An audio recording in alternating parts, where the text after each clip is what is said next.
सच्चाई सच छुपने नहीं देंगे। ऐसा हुआ और हमने NHRC में ज्वाइंट रिप्रेजेंटेशन दिया हुआ है, हमने नेशनल विमेन कमीशन में रिप्रेजेंटेशन दिया हुआ है, हमने सेक्रेटरी शिपिंग को ज्वाइंट रिप्रेजेंटेशन दिया हुआ है और ये रिप्रेजेंटेशन दिए हुए भी 1.5 साल से अधिक हो चुका है, लेकिन कार्यवाही शून्य है। मेरे केस में इसलिए कार्यवाही हुई कि मैं उसको बराबर परस्यू कर रही थी, लेकिन अभी जो दोनों परिवार हैं, जतिन और शिवम के परिवार, ये लोग कोशिश में हैं, लेकिन इनकी अभी तक कोई सुनवाई नहीं हुई। मेरे हस्बैंड एयरफोर्स में पूरा दिन कंपनियों को कोई नोटिस या पूरा दिन ड्यूटी पे से आने के बाद नोटिस दिया है, FIR हुई जी।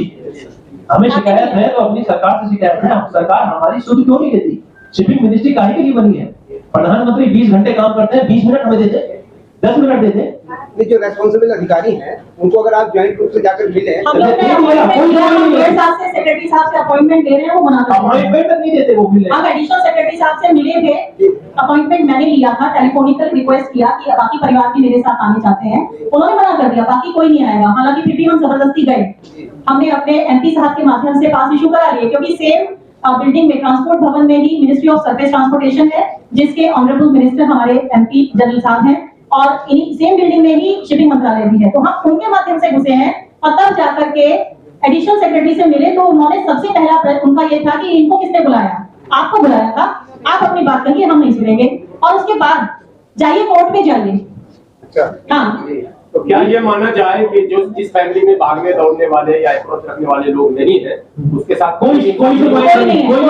बिल्कुल, अगर मैं इतनी सजग ना हो या कानून की मुझे इतनी समझ ना हो, या नदीमुद्दीन साहब ने जिस तरह से मुझे हेल्प किया है, मशवरा दिया है, मेरे साथ अगर कोई ऐसा सही व्यक्ति ना हो, या राजीव जी जैसे हमारे सहयोगी ना हो, तो शायद ये बात आज सरफेस पे नहीं आई। आम आदमी तो आप भूल जाइए, ये जो बेचारा ये जिसका बच्चा नहीं मिला है, मिसिंग है बॉडी, आज तक शिपिंग मिनिस्ट्री ने कोई उस पर कॉग्निजेंस नहीं लिया और सैकड़ों प्रार्थना पत्र गए हुए हैं, कोई सुनवाई नहीं है किसी की।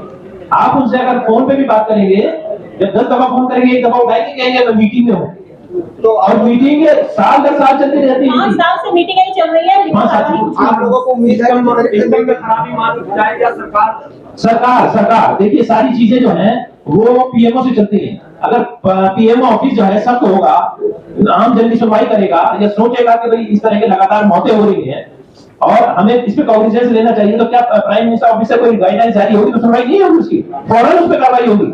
लेकिन परेशानी ये है कि वहां से कोई गाइडलाइन जारी होती ही नहीं।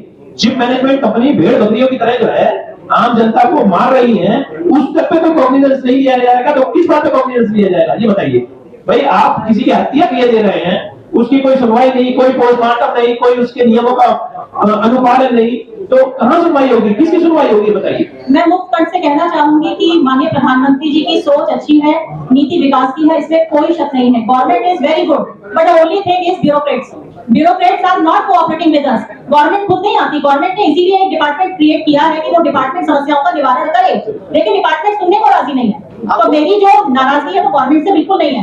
आपकी मुख्तलिफ राय हो सकती है, लेकिन मेरी नहीं है। मैं गवर्नमेंट के प्रति उनका आभार व्यक्त करती हूँ। मैं बीजेपी की वोटर हूँ। आपको ये लग रहा है कि ये सारा मामला सिर्फ सिस्टम में गड़बड़ है? सिस्टम में गड़बड़ है, क्योंकि देखिए प्रधानमंत्री के पास इतने सारे पोर्टफोलियोज हैं उनके अंडर में, उनके पास में भी समय नहीं हो सकता या ये सब कुछ इस तरह के नक्शे पेश करते हो कि सब सही चल रहा है। एक सवाल रहेगा, अभी आपने किसी के दौरान कहा था में ड्रग्स भी इंक्लूड आपने किया था, तो अगर देश का मुखिया इन तमाम चीजों से बेखबर रहेगा तो शिपिंग के जरिए तो बड़े बड़े मामले भी हो सकते हैं। फिर आप सही कह रहे हैं, 90% वर्ल्ड का जो ट्रेड है, जो जितना भी माल का आवाजाही है, वो शिपिंग कंपनीज के माध्यम से, मर्चेंट शिपिंग के माध्यम से ही हो रही है।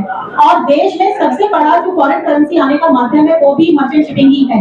लेकिन मेरा पुनः फिर अनुरोध है हमारे माननीय प्रधानमंत्री जी से कि इसमें इसको बहुत ही संजीदगी से इसका संज्ञान लें और जो दोषी शिपिंग कंपनी है उसका लाइसेंस टर्मिनेट करें। एक एग्जाम्पलरी एक्शन ऐसा ले लें, जो सबसे बड़ी कंपनी है अगर उसको एक बार शिकस्त मिल गई तो डेफिनेटली जो छोटी कंपनियां हैं वो इस तरह के अवैध व्यापार या मानव व्यापार नहीं करेंगे। और खास तौर से जो ये MUI यूसी वगैरह जो यूनियन है, ये जो दलाली का काम कर रही है बड़े पैमाने पर, इसकी भी समीक्षा होनी चाहिए।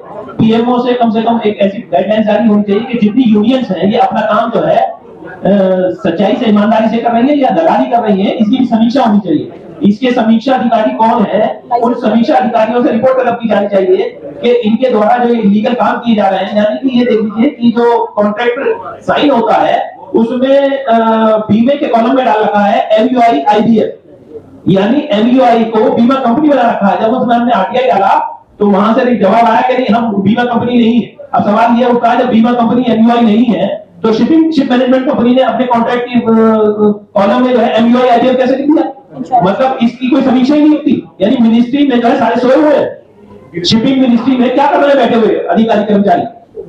मतलब जो एक पूरा सिस्टम है कि किस तरीके से यहाँ से आदमी बाहर जाएगा, किन किन डॉक्यूमेंट्स को वेरीफाई किया जाएगा, क्या क्या कॉन्ट्रैक्ट जो है साइन होंगे तो उसकी समीक्षा कौन करेगा, वो कुछ भी नहीं देखा जाता। मतलब एक तरीके से मजाक बना के रख दिया पूरे सिस्टम का। सर सबसे ज्यादा चीज और है कि आपको यह उम्मीद है कि जैसा मीडिया में आज जाएगा और कल आएगा तो क्या PM साहब या PMO ऑफिस इंस्पेक्शन लेगा? भाई चौथा स्तंभ भी अगर नहीं लगा पाया तो कुंभकर्णी रहेगी, अभी तो कुंभकर्णी हो गया मामला। चौथा स्तंभ तो एक ऐसा स्तंभ है वो कुंभकर्ण को भी लगा दे। सबसे ज्यादा दोषयुक्त आप कौन से मिनिस्ट्री को कहना चाहेंगे और शिपिंग मिनिस्ट्री और विदेश मंत्रालय भी। शिपिंग मिनिस्ट्री इसमें जो है दोषी है, और विदेश मंत्रालय का भी क्योंकि रोल रहता है, जो बाहर कंट्री में जाते हैं विदेश मंत्रालय का रोल रहता है, तो विदेश मंत्रालय भी इसमें पूरी तरीके से दोषी है। क्यों सुनवाई नहीं करते, क्यों समीक्षा नहीं करते अधिकारियों की? जो पीड़ित हैं उनके प्रार्थना पत्र 5-5 साल से तुम्हारे पेंडिंग पड़े हैं और आप उसमें कोई कॉग्निजेंस नहीं कर रहे। क्या मजाक बना रखा है आपने? ये भ्रष्टाचार का जो तालमेल टूटेगा, ये भ्रष्टाचार का तालमेल कभी टूटेगा जब ये आप मीडिया कर्मी हमारी बात को आगे तक पहुंचाएंगे। जब तक आप आगे तक नहीं पहुंचाएंगे तो कैसे मतलब ये भ्रष्टाचार का तंत्र टूटे? नहीं टूटेगा।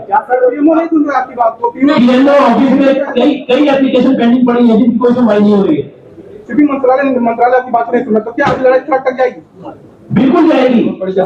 बल्कि मैं एक उदाहरण बता दूं, एक साहब है बार-बार, ये बहुत इंपॉर्टेंट है, सुन लीजिए।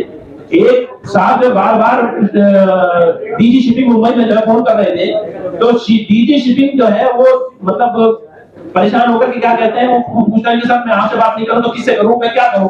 तो उनसे DG शिपिंग ये कहते हैं पेट्रोल छिड़क के आग लगा दो, मर जाओ। इससे ज्यादा शेमफुल क्या बात हो सकती है कि जिस आदमी का व्यक्ति मतलब सदस्य मरा हुआ है वो DG शिपिंग का अप्रोच कर रहा है, तो DG शिपिंग कह रहा है, उनसे पूछा जा रहा है मैं क्या करूं, मैं परेशान हो गया हूं। उनसे ये कहा जा रहा है कि आप पेट्रोल छिड़क के आग लगा। क्या नाम? मेरा पीछा छोड़ो। DG शिपिंग का नाम बताएंगे आप? DG शिपिंग पीछे जो तत्कालीन रहे हैं, नाम क्या था उनका? अमिताभ कुमार।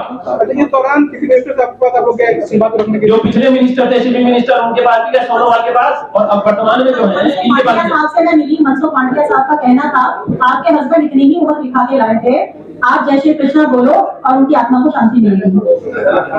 मेरे सामने उनके जो कृत्य हो रहे थे, अभी क्योंकि मैं मंच पर हूँ सरकार की, मैं भी कहीं ना कहीं सरकार से जुड़ी हूँ, नहीं बोल सकती, लेकिन मनसुख मांडविया साहब ने बजाय मेरी बात सुनने के, मैं किसी आंटी के साथ ही गई थी, महिला आंटी है, मैडम ने बोला कि इनकी बात सुनिए, उसका निराकरण कीजिए, तो उन्होंने कहा जय श्री कृष्णा बोलो, सब निराकरण हो गया, आपके हस्बैंड इतनी ही आयु दिखा के लाए थे, जय श्री कृष्णा। क्या ऐसे मिनिस्टर से कोई ऐसी छोटी बात की, हल्की बात की अपेक्षा कर सकता है कि उसकी मिनिस्ट्री से संबंधित कोई कार्य, कोई गुहार लगाने के लिए वहां पहुंचा है आदमी, और वो भी जेन्युइन कॉज के लिए, उसको ऐसा कॉम्प्लीमेंट दिया जाएगा? शेमफुल है। क्या कहते हैं, किसका दबाव रहा होगा इनके ऊपर, किसकी वजह जो शिप मैनेजमेंट आर्थिक मेरे सामने उस समय जो हो रहा था, क्योंकि मैं उनको पसंद नहीं आ रही थी, उनके कार्यालय में उस समय कई लोग बैठे हुए थे और जो बातें हो रही थी वो मैं ना मेंशन करूं तो बेटर होगा। स्क्रैप की डीलिंग हो रही थी, स्क्रैप बेचने की डीलिंग हो रही थी मेरे सामने, कोर्ट छूटने की बात हो रही थी कि कोर्ट डालिए, अरे इनका चेंज करो, चलो दोबारा कोर्ट डालो, कोटेशंस डालो और फलां से मिल लो, तुम्हारा काम हो जाएगा। मैं भी कहीं ना कहीं सरकार से जुड़ी हूँ, मैं समझती हूँ निशानतन बातों को। उसके बाद क्योंकि मैं बिल्कुल आंखों में खटक रही थी, तो उन्होंने मुझे श्री कृष्ण का नाम लेने का परामर्श दिया। चलिए, मैं तो श्री कृष्ण का नाम जरूर लेती हूँ क्योंकि वो धर्म के साथ थे, मैं धर्म के साथ ही लड़ना चाहती हूँ। जी, मैं सरकार को दोष नहीं देना चाहती हूँ, लेकिन व्यक्ति विशेष की इस व्यवहार को जरूर बताना चाहती हूँ। मैं सेंट्रल गवर्नमेंट में नहीं हूँ, ना मैं किसी के दबाव में हूँ। हो सकता था कि मैं ना बोलती, मैं सोच के आई थी कि मैं ना बोलूं, लेकिन एक व्यक्ति विशेष की घटिया गिरी हुई और निम्न दर्जे की सोच बता रही हूँ। एक महिला को ये कह रहा है कि आपके पति इतनी उम्र दिखा के लाए थे, जाओ श्री कृष्णा बोलो, शेम ऑन हिम। और आज इससे भी बड़ा मुद्दा उनको गिफ्ट में दे दिया गया। और क्या बोले, अभी आपका अगले एक्शन क्या होगा इस कार्यक्रम? देखिए, अभी हम लोग 90% जीत चुके हैं, सारी मेडिकल रिपोर्ट हमारे फेवर में है और एक ईमानदार अधिकारी की रिपोर्ट मेरे फेवर में, जिसने कंपनी को दोषी मानकर सस्पेंड किया है। मेरा एक अनुरोध है और मेरा अगला कार्य यही है कि एक एग्जाम्पलरी एक्शन इस पर्टिकुलर शिप मैनेजमेंट कंपनी और MUI और MUSI के खिलाफ हो।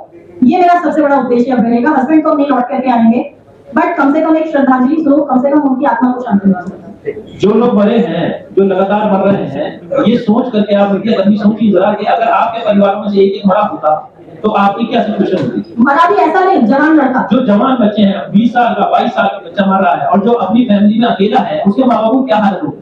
एक जतिन मिश्रा, उसकी माँ तो समझ लीजिए पागल हो गई। दादी आई है, उस मतलब उसकी आने की स्थिति में नहीं है। उनके साथ और भी बड़ा हादसा हुआ, तो 1.5 साल में दोनों बच्चे खत्म हो गए। आप लोग अगर इसे अच्छे से ऊपर पहुंचाते हैं तो कहीं ना कहीं भगवान आपको भी जो है उसका वो करेगा। इस कंपनी का लाइसेंस टर्मिनेट फॉरएवर हो, इसके जितने मल्टीपल लाइसेंसेस है सबका टर्मिनेशन हुई है। इसके कम से कम लाइसेंस तो कैंसिल होने चाहिए, इसके गवर्नमेंट लाइसेंस कैंसिल नहीं कर रही, मतलब इतनी डेथ होने के बाद। एक सवाल रह गया जी बताइए। क्या इसमें कंपनसेशन का कोई मामला भी था क्या? अभी पूरी बात हमने बताई है कि ये इंश्योरेंस और कंपनसेशन को लेने के कारण ही मारते हैं। मेरे हस्बैंड हांगकांग फ्लैगशिप के ऊपर थे। इसमें नियम ये है कि जो हांगकांग या जिस भी कंट्री के रजिस्टर्ड जहाज के ऊपर जो भी व्यक्ति भारतीय वो काम करेगा, उसको उसी देश के नियमों के अनुसार भुगतान किया जाएगा। और उस नियम के अनुसार मेरे भुगतान की राशि जो थी वो काफी हैवी थी, मतलब जो मुझे मिला उससे कम से कम 6 गुना 7 गुना ज्यादा। और आज तक हमें डॉक्यूमेंट्स नहीं दिखाए उन्होंने, तमाम आरटीआई डाल दी। शिपिंग जो मंत्रालय है, जो डीडीजी शिपिंग है, उनका ये कहना है कि भाई वो हमें नहीं दे रहे तो हम आपको क्या दें।